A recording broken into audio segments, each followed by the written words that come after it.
여러분 지난주에 우리는 르호봇을 떠난 사람 이삭의 이야기를 살펴봤습니다. 블레셋 사람들의 시기와 다툼 속에서 마침내 그랄 골짜기를 떠나 브엘세바에 올라온 그의 발걸음을 우리는 신앙의 진보라고 읽었습니다. 그리고 그 밤에 하나님께서 그에게 나타나 복을 약속해 주십니다.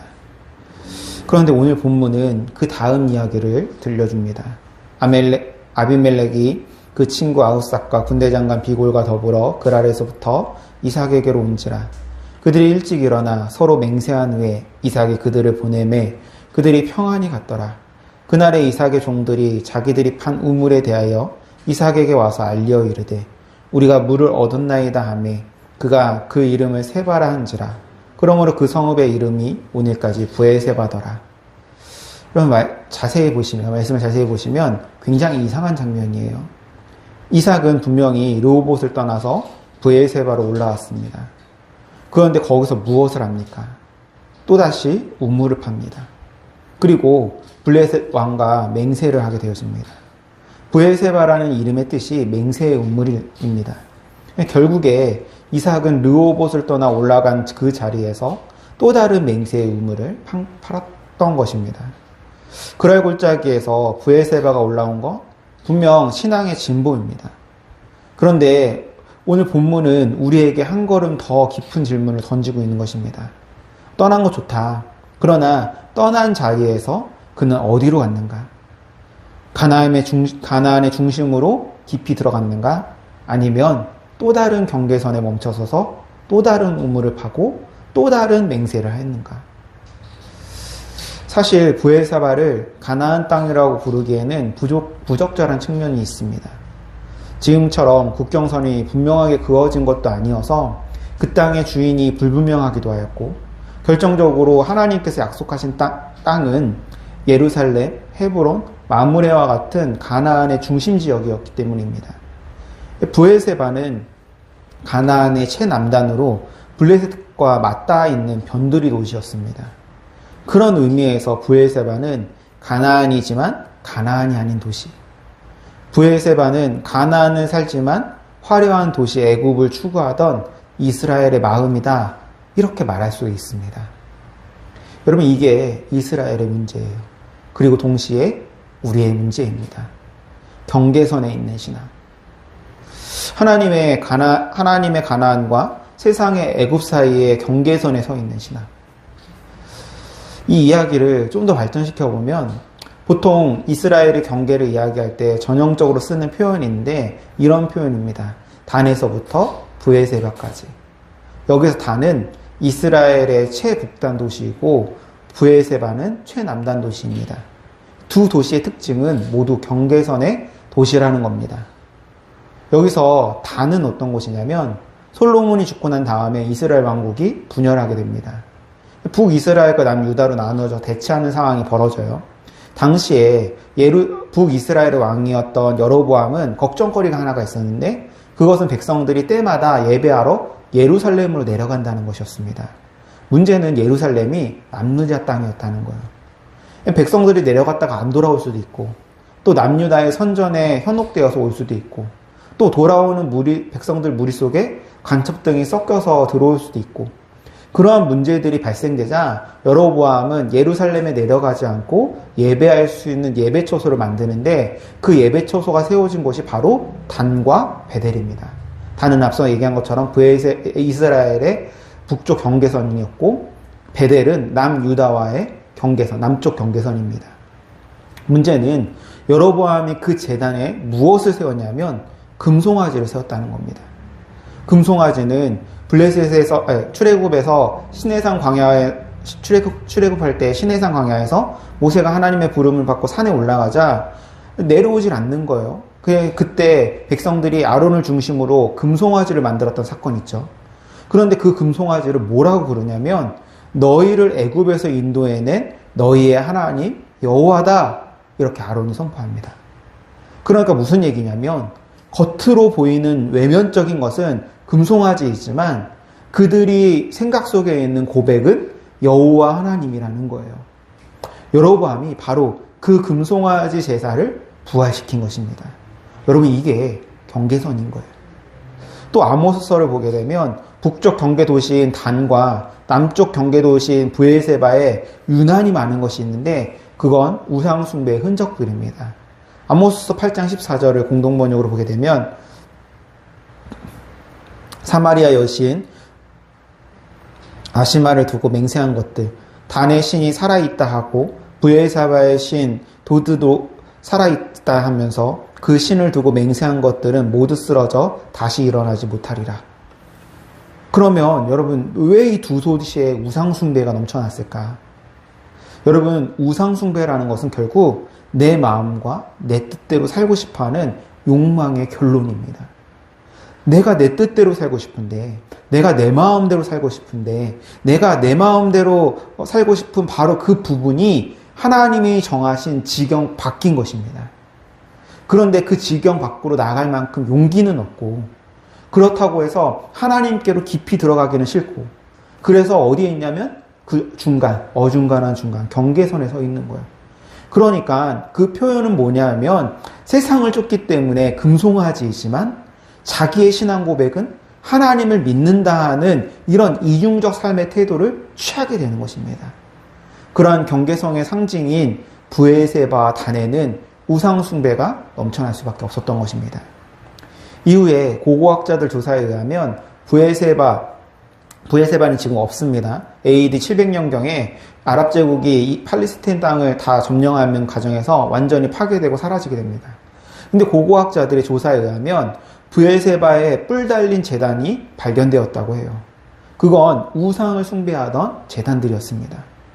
그러한 힌트들을 종합해 볼 때 브엘세바에 대한 기록 중에 이런 것이 있습니다. 요시아 왕이 종교개혁을 일으켰을 때 산당들을 다 없애는 기록을 보게 되면 브엘세바까지 더럽게 한 산당들을 없앴다, 이런 표현을 쓰고 있어요. 그러니까 브엘세바는 여로보암 시대 이후 오랜 기간 동안 우상을 섬기는 도시였다라는 뜻입니다. 이처럼 여러분, 경계선은 언제나 위험합니다. 그러니까 이것은 단순히 애굽으로 상징되는 편안한 세상에서 살고 싶어하는 욕망의 결과로 보이지만, 또 우리가 그렇게 해석했지만 제가 이미 얘기한 것처럼 사실은 그들의 구미에 맞는 하나님, 자신의 형편에 맞게 움직이는 신으로 하나님을 제안하고 싶었던 욕망의 표현이 바로 브엘세바 혹은 단에 머무는 것입니다. 그래서 경계선 안 넘는 거예요. 하나님에게로 완벽하게 넘어가지 않는 거예요. 그렇다고 해서 세상을 또 완벽하게 살지도 못합니다. 그렇게 이것도 저것도 아닌 이상한 크리스천이 되는 것입니다. 여러분, 우리는 경계선을 넘어 살지 않습니다. 더욱이 내 마음대로 내 기준과 내 욕망을 따라 신앙생활을 간소화시킵니다. 그리고 말씀과 기도, 예배 없이 편의주의적인 태도로 신앙을 변형시킵니다. 그게 우리 시대의 금송아지인 거예요. 하나님을 예배하고 하나님의 뜻을 따라 살아야 되는데 그런 삶을 살지 아니하고 내 편의에 맞게끔 혹은 내 기준에 맞게끔 내 욕망을 따라서 하나님을 만들고 그러면서 마음으로는 하나님을 섬기고 있다라고 생각하는 것입니다. 그게 바로 금송아지를 숭배하는 거예요. 마음으로는 하나님을 섬기고 있지만 이미 금송아지를 만들어서 자신들의 뜻대로 움직이는 신처럼 여기는 것, 그게 현대화된 신앙이고 그게 브엘세바와 같은 경계선에 위치한 신앙인 것입니다. 여러분, 그리고 이 경계선은 우리의 예배 자리에만 머물러 있지 않습니다. 우리의 직장에서, 우리의 경제생활에서, 우리의 사회적 자리에서도 똑같이 흐릅니다. 그리스도의 공의는 너무 멀리 있고 내 손익은 너무 가까이 있는 그 분리된 신앙, 주일에 하나님을 섬긴다 하면서 평일에는 세상의 셈법대로 살아가는 그 이중성, 이것이 우리 시대를 살아가고 있는 우리 모두의 브엘세바인 것입니다. 그리고 여러분, 솔직히 고백하자면 저 역시 예외가 아닙니다. 저 역시 그 경계선의 안락함을 알아요. 머뭇거리는 자리에 익숙함을 압니다. 그래서 오늘 이 본문 앞에서 저는 여러분을 향해서 손가락질을 하면서 서 있지 않습니다. 우리 모두가 어느 정도의 이삭이에요. 그래서 오늘 이 자리는 우리 모두가 함께 주님 앞에 우리의 머뭇거림을 내려놓고 함께 통회하는 자리입니다. 그럼 사실 창세기 26장 앞부분을 보게 되면 하나님이 이삭에게 애굽으로 내려가지 말고 이 땅에 거류하라 라고 명령하십니다. 그리고 이삭이 브에세바에 이르러 단을 쌓고 여호와의 이름을 불렀을 때 하나님은 그에게 나타나서 복을 선언하셨어요. 그러니까 외면적으로 보면 이삭은 하나님의 말씀에 잘 순종한 것처럼 보여집니다. 애굽으로 내려가지 않았고 가나안 지경에 머물렀으니까. 또 실제로 겉보기에는 아무런 문제도 없었고 그 삶은 평탄하며 복을 받았습니다. 하지만 여기에 이삭의 영적인 비밀, 바로 내면의 타협이 숨겨져 있는 것입니다. 이삭은 겉으로는 순종하는 모양새를 취했지만 하나님의 약속이 숨쉬는 가장 깊은 중심인 헤브론이나 마므레에 깊이 들어가지 않습니다. 언제나 세상으로 한 발을 걸칠 수 있고 문제가 생기면 블레셋과 타협하기 좋은 경계선의 안락함, 주변부에 그냥 머물러 버린 것입니다. 여러분, 그렇게 경계선에 머무는 이삭의 삶에 하나님이 찾아와 주시고 복을 주셨다고 해서 하나님이 그런 이삭의 그 안일함과 머뭇거림까지 다 기뻐하시고 100% 용인하신 것일까? 아닙니다. 그것은 이삭이 온전해서 그랬던 것이 아니라 아브라함에게 하셨던 약속 때문에 끝까지 신실하게 반응하시는 하나님의 일방적인 은혜였던 것입니다. 그런 하나님의 은혜에 대한 이삭이 할 대답은 경계선이 아니라 완전히 가나안의 중심, 하나님의 중심으로 들어가 하나님의 방법대로 사는 것이었어요. 그런데 이삭은 평생을 브에세바에서 삽니다. 평생을. 에서가 가지고 있었던 장자권을 야곱이 탈취하는 사건이 벌어질 때도 이삭은 브에세바에 있었습니다.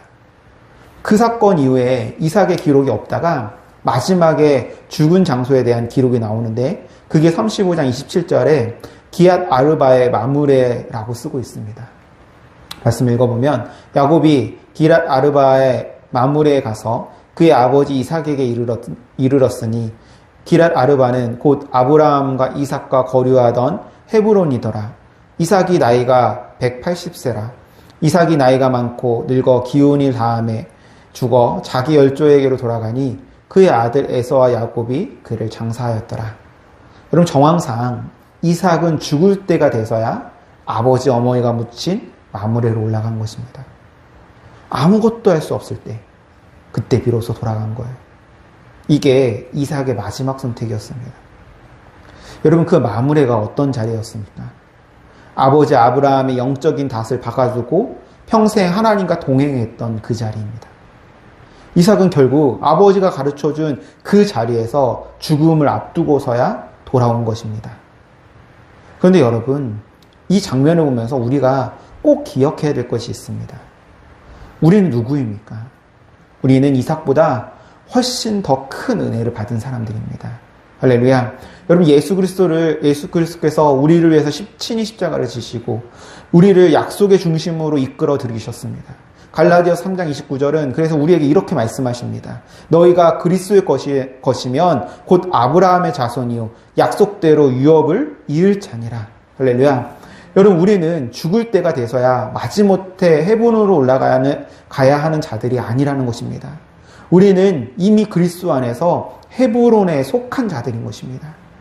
이미 약속의 중심으로 부르심을 받은 자들이에요. 그런 우리가 이미 그 은혜를 받은 자, 하나님의 사랑으로 충만한 우리가 있을 자리는 경계선이 아니라 그 은혜와 사랑을 따라 세상과 하나님의 경계선에서 하나님의 중심으로 옮겨가야 하는 것입니다. 여러분, 젊은 시절 이삭은 브에세바에 있었습니다. 경계선에 있었어요. 그러나 하나님께서는 그런 이삭과도 함께 하셨습니다. 그리고 그것을 그랄 왕 아비멜렉이 알아봅니다. 그래서 아비멜렉이 친구였던 아우삭과 군대 장관 비골과 더불어서 이삭을 찾아왔을 때 아비멜렉이 이렇게 얘기를 합니다. 그들이 이르되 여호와께서 너와 함께 계심을 우리가 분명히 보았으므로 우리 사이 곧 우리와 너 사이에 맹세하여 너와 계약을 맺으리라. 무슨 일을 하든지 하나님이 함께 하신다. 실제로 하나님은 이삭이 무슨 일을 하든지 함께 하셨습니다.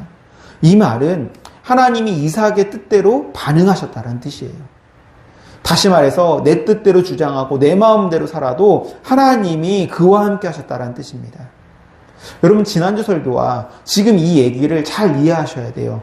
굉장히 사실 문제 있는 얘기예요. 잘못을 했으면 좀 두들겨 패고 그래서라도 바로 잡아야 되는데 이거는 뭐 잘못했는데 오히려 막 수습해주고 계시는 거예요. 예를 들어서 이런 거예요. 도박하다가 여기저기 빚을 졌어요. 그런데 그걸 쫓아다니면서 다 갚아주는 거예요. 지금 이 얘기가 그런 얘기라고요. 이렇게 뒤치다꺼리를 다 했다는 것이 그런 도박 중독의 삶을 인정했다라는 것이 아니에요. 여러분, 하나님은 이삭과 함께 계셨어요. 아브라함과도 함께 계셨어요. 그들이 실수하고 잘못하면 하나님은 끝까지 쫓아다니면서 그들의 모든 것을 다 수습해 주십니다. 그렇게 모든 것을 다 수습해 주셨기 때문에 그래서 우리는 그렇게 살아도 되는 것인가? 아니라는 거예요. 결국 이삭은 비참한 축복을 야곱에게 하게 됩니다. 비참한 축복. 내가 진심으로 축복하고 싶어서 축복한 것이 아니라 에서인 줄 알고 축복했는데 알고 봤더니 야곱인 거예요. 속아서 축복한 거예요. 그리고 또한 비참한 저주를, 하고 싶지 않은 저주를 에서에게 해야만 했습니다. 그것이 이삭의 이야기의 결말이에요. 그런데 여러분, 이 영적 비극은 이삭의 세대에서만 끝나지 않습니다. 오늘 우리가 읽은 본문의 맨 마지막 구절인 34절, 35절을 보시면 에서가 40세 헷 족속 브에리의 딸 유딧과 헷 족속 엘론의 딸 바스맛을 아내로 맞이하였더니 그들이 이삭과 리브가의 마음에 근심이 되었더라. 이삭이 가나안의 중심인 헤브론으로 올라가지 않고 세상과 타협하기 좋은 브엘세바라는 경계선에 머물러 기웃거리는 동안 그 아들 에서는 여러분 어떻게 자라났습니까? 가나안의 영적인 거룩한 가치관을 전혀 배우지 못했고 도리어 세상의 중심인 이방 여인들과 거침없이 결혼하여 부모의 마음에 깊은 한숨과 근심을 안겨줬습니다. 여러분, 이것이 경계선 신앙이 저지르는 가장 무서운 비극인 것입니다. 부모가 하나님과 세상 사이의 경계선에 아슬아슬하게 서 있으면 자녀들은 아예 경계선 밖 세상으로 넘어가 버리는 것입니다. 내가 영적 주변부에 안일하게 타협하고 있을 때 내 다음 세대는 세상의 가치관에 완전히 동화되어 버리는 것입니다. 이것이 브엘세바를 떠나지 못한 이삭이 치러야 할 영적 대물림의 대가였던 것입니다. 그럼 또 다른 아들 야곱은 어땠습니까? 에서가 아예 경계선 밖 세상으로 튕겨나가 버렸다면 야곱은 경계선 안에서 또 다른 방식으로 일그러져 갑니다. 그는 하나님의 축복과 영적인 가치를 사모하는 것 같았지만 결국 그 모든 것을 자기의 욕망을 채우는 수단으로 삼아버립니다. 형을 속이고 아버지를 기만하고 거룩한 축복마저도 사기로 쟁취하려고 하는 사람이 된 거예요. 물론 야곱이 그런 사람이 된 것을 전부 이삭의 탓으로 돌릴 수는 없습니다. 그것은 야곱 자신의 선택이기도 해요. 그러나 그 가정 안에 흐르고 있는 공기를 보세요.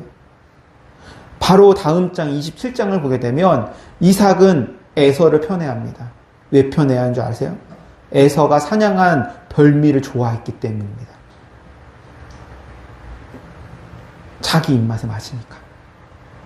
반면에 리브가는 야곱을 편애합니다.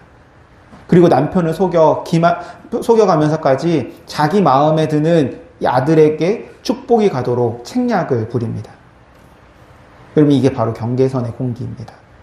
내 입맛대로, 내 마음대로, 내 뜻대로의 공기.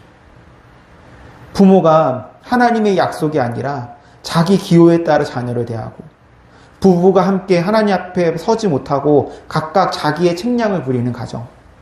이삭의 경계선의 신앙이 자녀를 그렇게 만들었다라고 단정할 수는 없지만 그 가정 안에 하나님의 중심이 부재했다는 것만은 분명합니다. 부모가 헤브론을 잊었으니 가정에도 헤브론이 없는 거예요. 결국 이 경계선의 도시 브엘세바에서 이삭의 가정은 공중분해되게 되어집니다. 형제는 원수가 되었고 야곱은 형의 칼날을 피해 그 정든 브엘세바를 떠나 수십 년간 처절한 방랑과 고난의 길로 내몰리게 되어집니다. 부모가 안주했던 그 경계선이 자녀에게는 외로움과 고통의 출발지가 되어진 것입니다. 사랑하는 여러분, 경계선을 떠나 하나님의 중심으로 옮겨오셔야 합니다. 이건 우리가 이를 악물고 의지로 해내는 일이 아닙니다. 우리 안에는 그럴 힘이 없습니다. 그래서 갈라디아서 5장 6절 말씀이 우리에게 이렇게 가르치는 것입니다. 사랑으로서 역사하는 믿음뿐이다.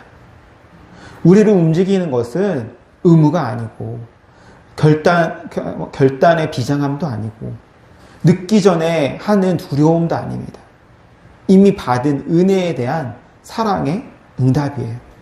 그리고 그 응답을 가능하게 하시는 분이 누구입니까? 우리 안에 거하시는 성령님이셔요. 우리 안에서 탄식하시며 우리를 그리스도의 형상으로 이끌어 가시는 그 성령께서 우리로 하여금 경계선을 떠나 중심을 향하게 하시는 것입니다. 자기 부인은 의지의 영웅적인 행위가 아니라 우리 안에 계신 성령님께 자리를 내어드리는 일인 것입니다. 할렐루야. 여러분, 우리가 잊지 말아야 될 것이 있습니다. 지금 우리에게 주어진 이 생명, 이 힘, 이 물질, 이 마음의 열망, 이 모든 것이 어디에서 왔습니까? 우리가 만들어낸 것이 아니에요. 모두 하나님께서 우리에게 주신 은혜의 선물들입니다. 그렇다면 그 선물을 가지고 우리는 어떻게 살아야 됩니까? 아직 가능할 때 빨리 써먹어야지 하는 마음으로 살아야 됩니까? 여러분, 아닙니다. 이미 그분의 것이었던 것을 그분께 돌려드리는 자발적 응답으로 살아가게 되는 것입니다. 그것이 사랑으로서 역사하는 믿음의 모습인 것입니다. 주신 생명으로 하나님께 응답하고 주신 물질로 주님의 나라를 섬기고 주신 마음의 열망으로 봉사와 사역을 감당하는 것. 여러분, 이것은 의무가 아니라 특권이고 짐이 아니라 영광인 것입니다. 그렇다면 여러분, 지금 내 삶에 브엘세바를 떠나 헤브론으로 올라간다는 것은 구체적으로 어떤 발걸음을 뜻하는 것일까? 여러분, 헤브론이 어떤 자리였는지 다시 한번 보시기 바랍니다. 창세기 18장에서 하나님이 아브라함에게 세 사람의 모습으로 찾아오셨을 때 그 자리가 어디였는지 아십니까? 마므레의 상수리 나무 곁이었어요. 아브라함이 손님을 환대하고 사라가 함께 떡을 빚고 하나님과 함께 식탁을 나누었던 자리입니다. 또 23장에서 사라가 죽었을 때 아브라함이 통곡하며 매입한 막벨라 굴이 어디 있는 줄 아십니까? 바로 헤브론입니다. 그리고 거기서 아브라함과 사라가, 그리고 이삭과 리브가, 야곱과 레아, 언약의 백성이 대대로 함께 슬퍼하며 함께 묻힌 자리가 되어집니다. 여러분, 이처럼 헤브론은 그러니까 단순히 가나안의 지리적 중심이 아닙니다. 함께 환대하고 함께 슬퍼하고 함께 묻히는 언약의 공동체의 자리이고, 하나님이 사람과 사람 사이에서 함께 모인 그 자리에서 일하시는 곳입니다. 그래서 브엘세바를 떠나 헤브론으로 올라간다는 것은 내 골방에 앉아 머리로만 결단하는 유령 같은 신앙이 아니라 그것은 하나님이 묶어주신 믿음의 영토, 바로 공동체 안으로 깊숙이 들어오는 일인 것입니다. 그 공동체는 여러분 어떤 자리입니까? 우리가 인생의 깊은 슬픔 만났을 때, 가족의 죽음과 관계의 깨어짐과 신앙의 흔들림과 정직한 의심을 만났을 때, 그 애통을 혼자 삼키지 않고 지체들과 함께 정직하게 내려놓고 함께 울 수 있는 자리입니다. 아브라함이 막벨라 굴 앞에서 통곡할 수 있었던 것처럼 우리도 서로의 막벨라 굴 앞에서 함께 설 수 있는 자리, 그곳이 바로 헤브론인 것입니다. 또 그 공동체는 내 직장에서, 내 사회 속에서, 내 이웃 속에서 그리스도의 공의를 살아내려 할 때 혼자서는 너무 무거워서 못 지는 그 짐을 함께 짊어지고 함께 거르고 살아내는 자리인 것입니다. 한 사람이 평일에 견뎌야 될 세상의 셈법은 너무 강력합니다. 그래서 우리는 서로가 필요한 것이에요. 서로 격려하고 서로 부끄러움을 함께 지고 서로 회개를 도와주는 지체들이 곁에 있을 때 비로소 우리는 경계선이 아니라 중심에서, 하나님의 중심에서 살아갈 수 있게 되어진 것입니다. 여러분, 이삭이 홀로 브엘세바에서 자기 뜻대로 살 때 그의 신앙은 그 자리에 머물러 있었습니다. 그러나 하나님은 언제나 공동체를 통해서 일하셨어요. 바로 그런 의미에서 저는 여러분이 우리 꿈이 있는 교회가 꿈꾸고 있는 하나님의 나라의 비전, 이 복가도심, 복음을 가지고 도시의 심장으로 그 비전 안으로 여러분의 삶을 함께 던져 넣으시기를 권면합니다. 우리가 교회 안에서 함께 비전을 나누고 힘을 모아서 봉사하고 사역하는 것은 단순히 교회 일에 일손을 돕는 행정적인 참여가 아닙니다. 내 시간과 내 물질을 내 마음대로 통제하고 싶어하는 나의 안락한 브엘세바를 허물어뜨리는 영적인 씨름인 것입니다. 이미 받은 은혜에 응답하며 지체들과 함께 그분의 부르심의 비전 앞에 깊이 들어가는 것, 그것이 바로 이미 헤브론에 속한 자가 헤브론을 살아내는 가장 실제적인 응답의 발걸음인 것입니다. 사랑하는 여러분, 지금 이때 이미 우리를 약속의 중심으로 보이신 그 은혜에 우리의 온 삶으로 응답하며 주님과 동행하는 그 영광스러운 삶을 살아내게 되시기를, 그리고 그 응답의 자리에서만 누릴 수 있는 깊은 행복을 모두 누리게 되시기를 간절히 축원합니다. 기도하시겠습니다. 사랑과 은혜의 하나님, 오늘 우리는 우리 안에 있는 브엘세바를 솔직히 마주합니다. 이미 그리스도 안에서 주님의 중심에 속한 자들이면서도 여전히 경계선의 암자락 안락함에 떠나지 못한 우리의 머뭇거림을 주님 앞에 내려놓습니다. 성령님, 우리 안에서 일하여 주시옵소서. 의지의 결단으로서가 아니라 이미 받은 그 크신 은혜에 대한 사랑의 응답으로 경계선을 떠나 주님의 중심으로 걸어가게 하여 주시옵소서. 우리 꿈이 있는 교회가 서로의 슬픔을 함께 지고 서로의 평의를 함께 짊어지는 헤브론이 되게 하여 주시옵소서. 복음을 가지고 도시의 심장으로 우리 모두 함께 나아가게 하여 주시옵소서. 우리와 언제나 함께 하시는 예수 그리스도의 이름으로 간절히 기도드립니다.